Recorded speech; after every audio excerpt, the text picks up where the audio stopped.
Mademoiselles, messieurs, salutations. Dimanche 18 octobre, 18h57. Nous partons sur tout à fait autre chose, quoique un peu lié avec la CAO. Parce que oui, depuis bientôt un an, j'ai le projet de faire une ferme d'impression 3D en Suisse. J'ai une annonce ici sur un Ibis. Elle a un bon succès quand même, faut dire ce qui est. Je veux dire, je l'ai lancé en quoi? Février, quelque chose comme ça. Et si je vais voir les statistiques, vous voyez qu'on a quand même 743 visualisations en donc l'espace de 6 à 9 mois. Mais revenons-en au but. Il y a une chose que j'ai oublié de faire dans ce projet et que j'aurais dû tout de suite entamer dès le début. C'est une feuille de coordonnées où vous mettez donc votre identité, nom, prénom, votre numéro de mobile et votre mail, ce dont vous disposez, vos machines, vos locaux, tout ça, et la localité dans laquelle ça se trouve. Alors je la fais en Suisse, pourquoi? Tout simplement parce que déjà ça fait 6 ans que je cherche à m'y expatrier, donc pas question d'y renoncer, ça c'est clair et net. Et ensuite parce qu'il y a notamment une possibilité d'évolution sur le plan professionnel via ceci. C'est un centre de formation en cours du soir à Prier, c'est dans les environs de Lausanne pour ceux qui ne connaissent pas. Et donc ce technicien ES en processus d'entreprise, en fait, c'est en gros j'ai envie de dire, un assemblage harmonieux entre un ergothérapeute et un chargé de projet. Un chargé d'affaires, pardon, plutôt.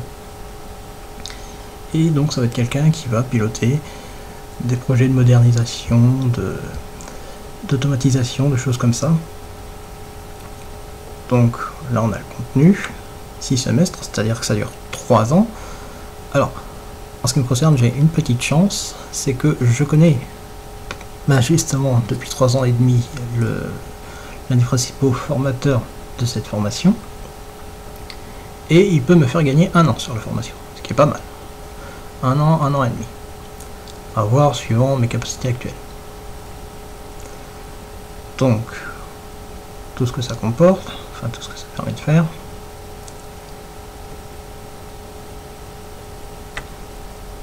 Donc, tout ce que ça apporte en plus.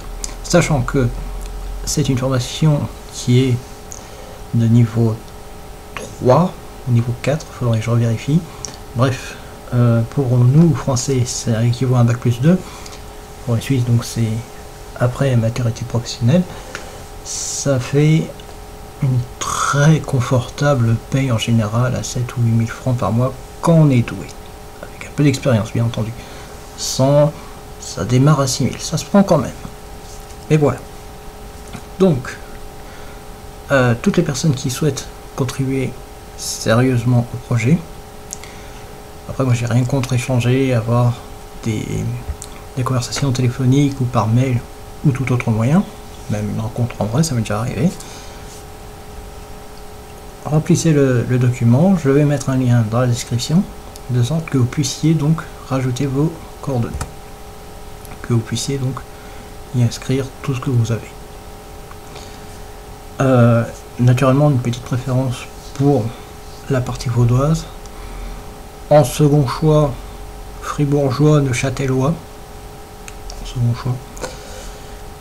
Et alors aussi, pour répondre tout de suite à la question, si jamais on me l'a posé, mais pourquoi faire une autre ferme quand on sait qu'ils sont déjà sur place suffisent apparemment déjà à répondre au marché? Et bien, c'est tout simplement parce que c'est lié.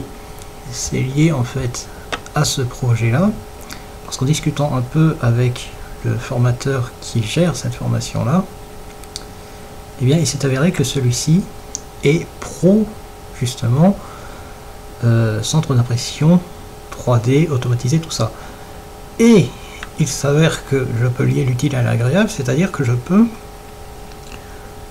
vivre pratiquement littéralement de ça, à la condition que je travaille au moins à mi-temps. Donc, pardon, pas sur madame, excusez-moi. À condition que je travaille au moins à mi-temps en amélioration de processus. Donc, c'est-à-dire qu'il faudrait que je sois à mi-temps sur l'élaboration de mon projet de ferme d'impression 3D. En quoi se distinguerait-elle des autres? Elle se distinguerait très simplement de par le fait qu'il y ait beaucoup d'automatisation. Quasiment, enfin si possible, j'aimerais atteindre l'automatisation totale. notamment via deux éléments, à savoir, hop, pour toute la partie électronique automatisée et informatique, le Raspberry Pi, et pour toute la partie gestion des impressions, donc, hop, là, voilà, Octofarm. Donc Octofarm qui est en fait un serveur multi-instance Octoprint qui permet, comme on le voit par exemple sur cette capture d'écran, d'avoir un retour vidéo. C'est une option, c'est possible, mais c'est pas obligé. Autrement, ça se présente sous cette forme-là. On va l'afficher en grand si on peut, voilà. Et donc vous voyez que vous avez les différentes machines, les différents états, le temps restant, les différents paramètres, les fichiers, enfin bref, vous avez vraiment une interface complète. Et il me semble très modestement accessible de faire une unité entièrement automatisée, c'est-à-dire que ce soit du simple changement de filament, que ce soit par exemple un filament souple vers un filament rigide, d'une couleur à l'autre, d'une matière à l'autre, en allant jusqu'au remplacement complet de la machine en cas de maintenance par exemple, au cas où il y a une bûche bouchée ou des choses comme ça. Je crois qu'avec le niveau actuel de technologie et de connaissances dont nous disposons, c'est accessible. Je suis peut-être fou, je vais peut-être me planter, j'en sais rien. Il n'y a qu'en le faisant que je le saurai. Mais je crois en la viabilité de ce projet. Je crois au fait qu'il peut être aussi bénéfique envers vous qu'envers moi. Cela étant, en parlant d'être bénéfique aussi bien envers moi qu'envers vous, il y a une suggestion qui m'a été apportée par quelques-uns de mes amis qui m'ont dit « Mais pourquoi, toi qui es apparemment doué avec FreeCAD, tu ferais pas un live Twitch ?» Ce à quoi moi je vous dis « Bah ça tombe bien, c'est les vacances, donc vous êtes techniquement a priori plus nombreux devant le PC. Il vaut mieux parce que jusqu'à présent les applications mobiles pour faire de la CAO, c'est pas trop ça. Vraiment. J'ai essayé une fois de faire avec enfin bref, j'ai fait un petit montage avec une session distante d'Ubuntu pour essayer d'avoir FreeCAD sur une tablette. C'était pas ça du tout, vraiment. Ça n'a rien à voir. Quoi qu'il en soit, dites-moi ce que vous en pensez, dites-moi si ça vous intéresse de faire un live, d'abord YouTube pour commencer. Si vous préférez que je fasse un live Twitch, je vais me débrouiller pour faire en sorte que ce soit possible. Donc, contribuez, dites-moi ce que vous en pensez, vos impressions, est-ce que ça va coûter, est-ce que ça va réussir, est-ce que vous me souhaitez bonne chance, est-ce que vous me traitez de fou. Soyez libre de me dire ce que vous voulez me dire. Je ne suis pas là, justement, pour vous empêcher de vous exprimer. Sur ce, en tout cas, je vous remercie d'être resté avec moi durant ces 10 petites minutes. N'oubliez pas la petite contribution si jamais vous êtes partie prenante dans le projet. Je laisse donc le lien dans la description. Et en attendant, peut-être un live d'ici ce prochain jour.